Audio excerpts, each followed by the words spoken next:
জনসাধারণের অবগতির জন্য জানানো যাচ্ছে যে চলমান পরিস্থিতিতে সকলকে সামাজিক ও সাম্প্রদায়িক সম্প্রীতি বজায় রাখার জন্য আহ্বান জানানো যাচ্ছে।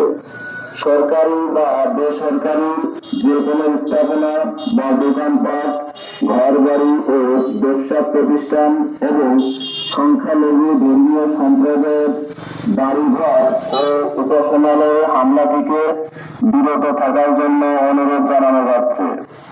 সকলকে আইনের প্রতি শ্রদ্ধাশীল এবং আইন নিজের হাতে তুলে নেওয়া থেকে বিরত থাকার জন্য অনুরোধ করা হলো। আইন ভঙ্গকারীদের বিরুদ্ধে কঠোর ব্যবস্থা গ্রহণ করা হবে। বরগুনা জেলার সার্বিক শান্তি শৃঙ্খলা বজায় রাখার জন্য আপনাদের সর্বাত্মক সহযোগিতা একান্তভাবে কাম্য।